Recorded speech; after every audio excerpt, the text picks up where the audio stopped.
Now, the rest of the story. Now was the winter of Ted's discontent. You could see the frustration, even the anger in his face and in his gait as he stalked down Madison Avenue that blustery morning. He had thought himself, hoped himself, a book author, a poet. But the great publishers of New York, had repeatedly demonstrated the error of his ways. A volume of verse? Oh, no. Verse was not selling these days anyhow. Ted's particular volume was simply too different from others in its category. And worse still, it was too fantastic. Over and again, the 33-year-old poet had tried to argue that it was not fantasy, that the main setting was real, that the rest came from the recollections of street life in his hometown, Springfield, Massachusetts. But the seasoned editors had brushed Ted's protests aside and further complained that no subtext, no message was evident. Sorry, they had said. 27 times. 27 respected publishing houses had perused Ted's imagined masterpiece and rejected it, and not all of them politely.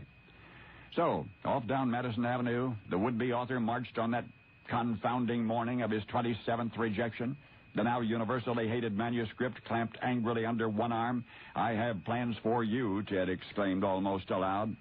Oh, yes, he did. He was going to return to his apartment and find a safe, suitable place to stage a confined conflagration, and he was going to vent his aggravation by burning that document, a bonfire of the inanities. And in his mental state of twisted despair, Ted started to laugh. I say he started because he never really got the chance. He was interrupted in his sinister, self-deprecatory delight by a voice. A voice saying, "Ted, is that you?" The owner of the voice was Mike McClintock, a schoolmate from Ted's Dartmouth days.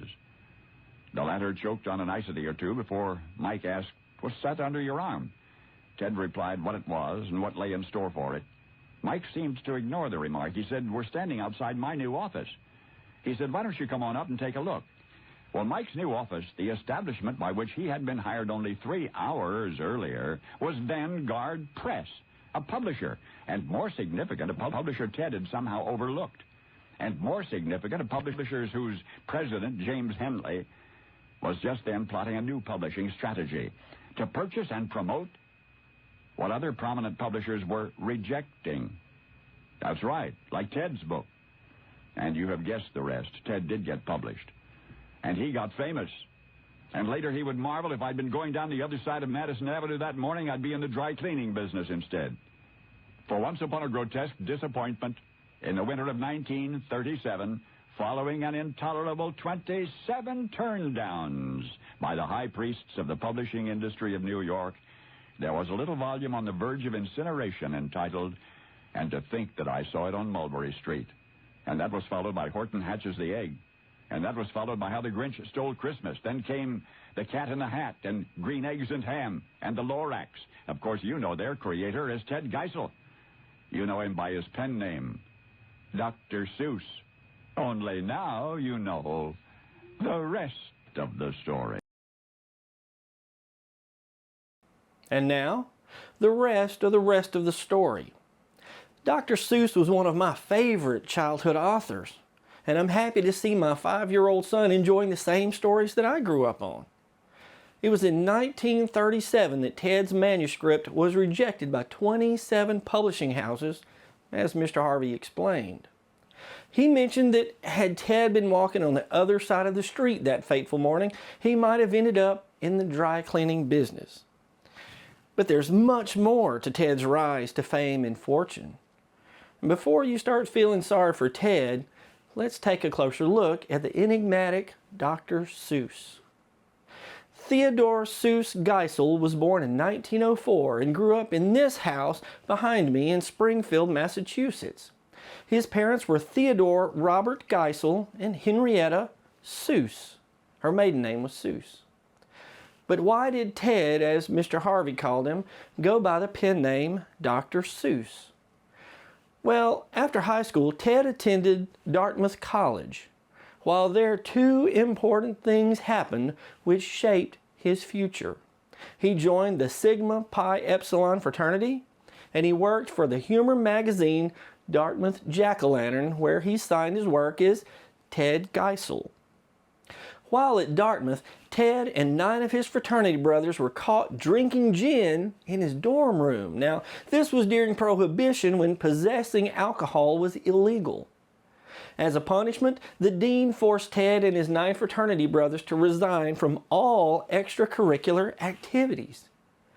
Now, Ted had risen to the rank of editor-in-chief of the Dartmouth Jack-o'-lantern, but it was considered an extracurricular activity.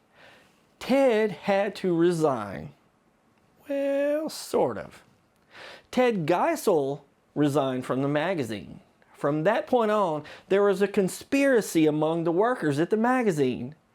Ted began signing his work with the pen name Seuss, and the dean never caught on. Ted graduated from Dartmouth in 1925 and enrolled at Oxford University in England. Ted planned to earn his doctorate of philosophy in English literature and wanted to become an English professor. While at Oxford, he met Helen Palmer, who was in the same English literature program. Helen was born and raised in New York City, and after teaching English for 3 years, she had enrolled at Oxford University. Ted and Helen were inseparable. They spent hours and hours discussing classic literature. But Helen recognized Ted's calling. She said Ted's notebooks were always filled with these fabulous animals, so I set out to work diverting him. Here was a man who could draw such pictures.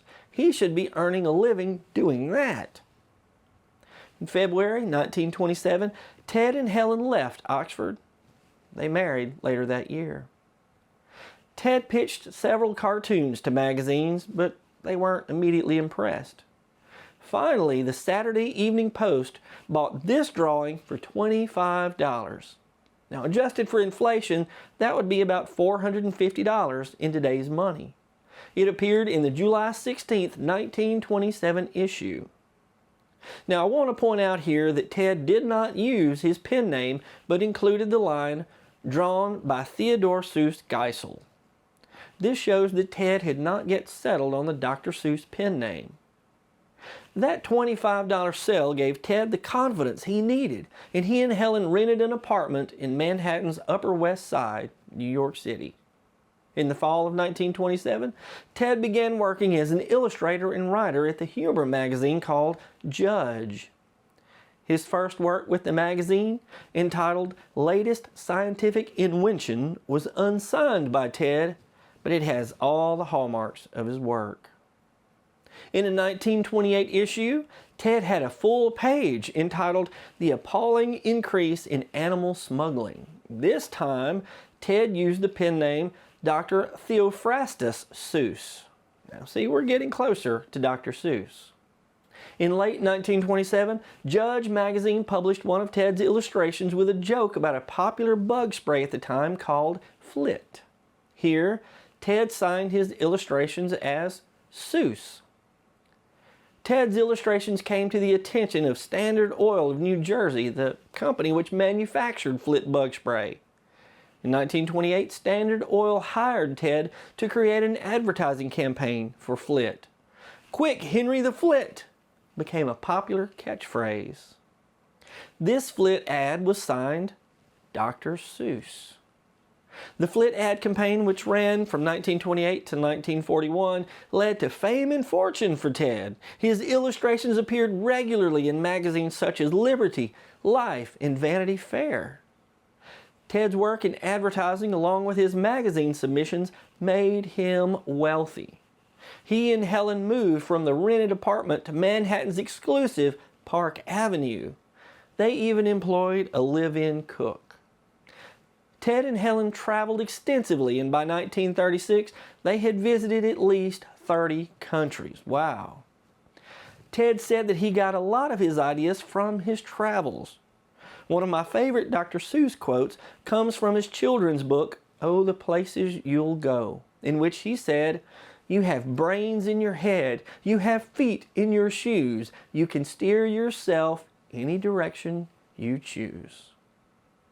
It was in 1937 that Ted's manuscript was rejected by those 27 publishing houses, just as Mr. Harvey explained. But Ted was already a published book author. In February 1931, Viking Press published his illustrated book called Boners. Now, a boner at the time referred to a bonehead move or a blunder. 2 months later, they published a sequel called More Blunders. In August of that year, Ted's third book, Still More Boners, was published, followed by Prize Boners for 1932.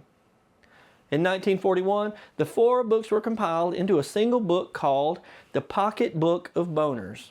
It was one of the best-selling paperback books during World War II. And by 1945, more than 1.3 million copies of the book had been printed.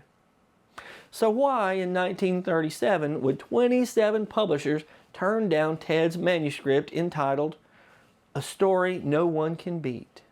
Now, this wasn't Ted's first attempt at children's books. In 1932, after the success of his Boners books, Ted tried to get publishers interested in an illustrated alphabet book featuring a collection of his odd animals, but every publisher he contacted turned it down. 4 years later, he began working on A Story No One Can Beat. Whereas he could churn out humorous illustrations and jokes with ease, quickly, writing the children's book was a whole other animal. He worked and reworked the text of the book. He made several drafts, and he and Helen meticulously went over every detail of that manuscript. Finally, Ted made the rounds with his manuscript, and of course the publishers rejected it for a variety of reasons. Some said it had no clear story, no moral, and its being written in verse was out of style. Others said it promoted children lying to their parents. In the book, the boy in the story is walking home wanting to share what he's seen along the way with his father. Seeing nothing of real interest, he decides to embellish what he's seen. Now, Ted argued that it did not promote lying to parents. It was pure fantasy. Fantasy, they said, would not sell. Boy, were they wrong. Now, this was when Ted bumped into his old friend Mike McClintock. Now, there's more to this story as well. After their brief conversation, Mike led Ted into the Vanguard Press office to meet Vanguard's president, James Hennell.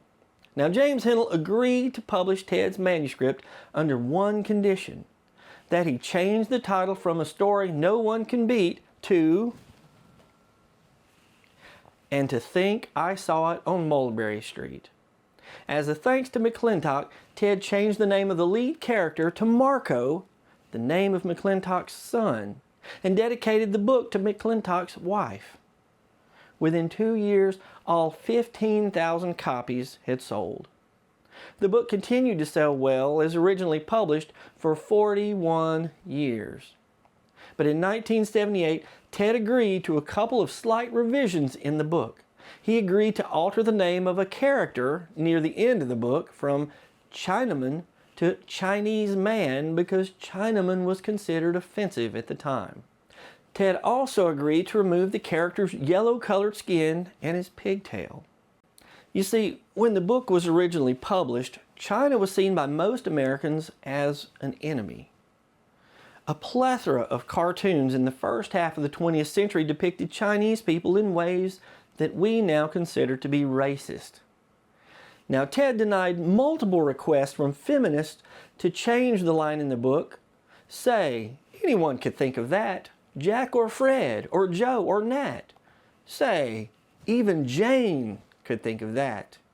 More recently, in March 2021, Dr. Seuss Enterprises, the company that controls Ted's works, said they would no longer publish And to Think I Saw It on Mulberry Street and 5 other Dr. Seuss books because they, this is a quote, portray people in ways that are hurtful and wrong. The other banned books were If I Ran to the Zoo, McElligot's Pool, On Beyond Zebra, Scrambled Eggs Super, and The Cat's Quizzer. Sales of all Dr. Seuss books skyrocketed after the story broke. The prices of the banned books shot up as well on eBay before they were removed because they were considered, this is a quote from eBay, offensive content. The controversy expanded to the point that many people claimed that Ted was a white supremacist because the lead character in his books were usually white. Now, what do you think Ted would have thought about that? Many libraries and schools were totally against the banning of the books. My local library still hosts Dr. Seuss themed events with book readings. I'm not sure if they read the banned books or not. My son's school has Dr. Seuss Week, in which the kids dress in Dr. Seuss themed clothing or characters. They read some of Dr. Seuss's books and eat green eggs and ham. My son loved it.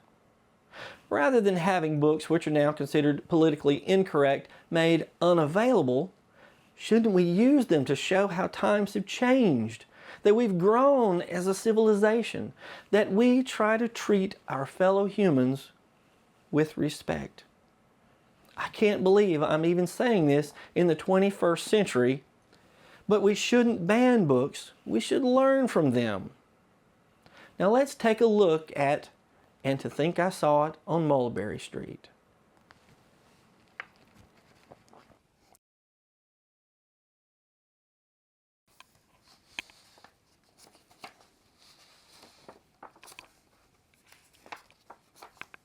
Look at the artwork. Fantastic.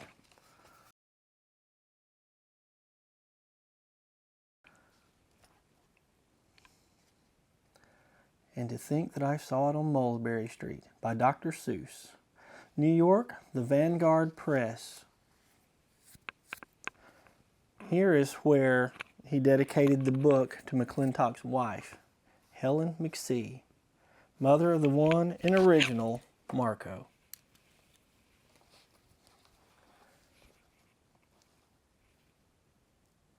When I leave home to walk to school, Dad always says to me, "Marco, keep your eyelids up and see what you can see." But when I tell him where I've been and what I think I've seen, he looks at me and sternly says, "Your eyesight's much too keen. Stop telling such outlandish tales. Stop turning minnows into whales." Now what can I say when I get home today? All the long way to school and all the way back, I've looked and I've kept careful track.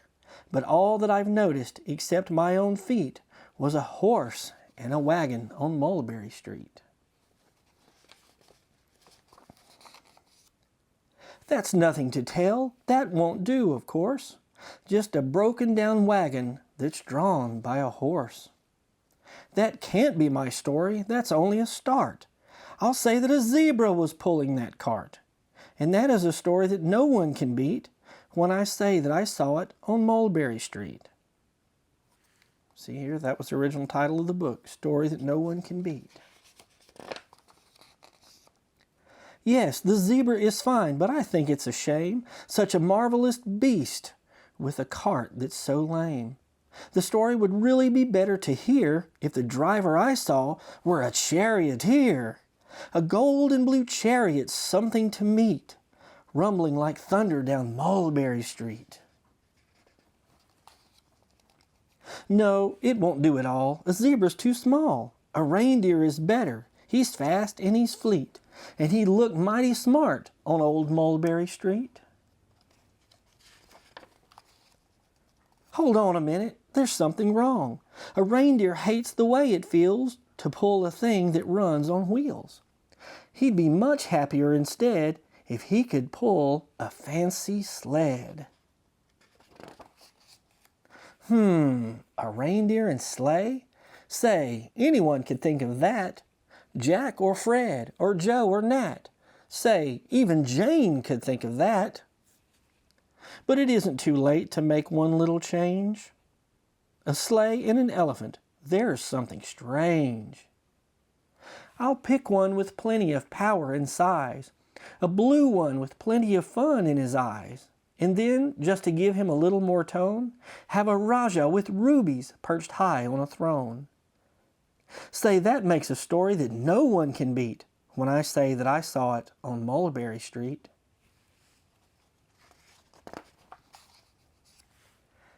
But now I don't know, it still doesn't seem right. An elephant pulling a thing that's so light would whip it around in the air like a kite. But he looks simply grand with a great big brass band.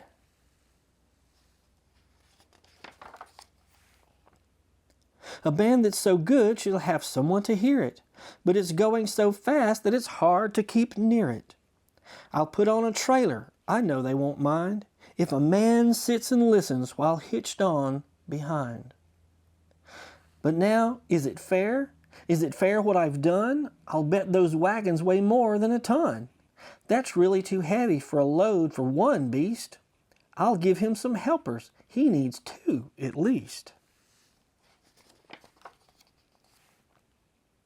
But now what worries me is this. Mulberry Street runs into Bliss. Unless there's something I can fix up, there'll be an awful traffic mix-up. It takes police to do the trick, to guide them through where traffic's thick. It takes police to do the trick. They'll never crash now, they'll race at top speed, with Sergeant Mulvaney himself in the lead. The mayor is there, and he thinks it is grand, and he raises his hat as they dash by the stand. The mayor is there, and the aldermen too, all waving big banners of red, white, and blue. And that is a story that no one can beat when I say that I saw it on Mulberry Street. With a roar of its motor, an airplane appears and dumps out confetti while everyone cheers. And that makes a story that's really not bad, but it still could be better. Suppose that I add a Chinese man who eats with sticks, a big magician doing tricks, a 10-foot beard that needs a comb. No time for more, I'm almost home. I swung round the corner and dashed through the gate. I ran up the steps and I felt simply great. For I had a story that no one could beat, and to think that I saw it on Mulberry Street. But Dad sat quite calmly. Just draw up your stool and tell me the sights on the way home from school. There was so much to tell, I just couldn't begin. Dad looked at me sharply and pulled at his chin. He frowned at me sternly from there in his seat. Was there nothing to look at, no people to greet? Did nothing excite you or make your heart beat? Nothing, I said, growing red as a beet, but a plain horse and wagon on Mulberry Street.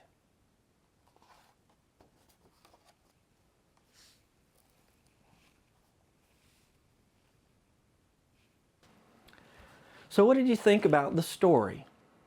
After hearing it in its entirety, do you think it should be banned, or should we learn from it? I'm Brad Dison. Thanks for watching, and now you know the rest of the story.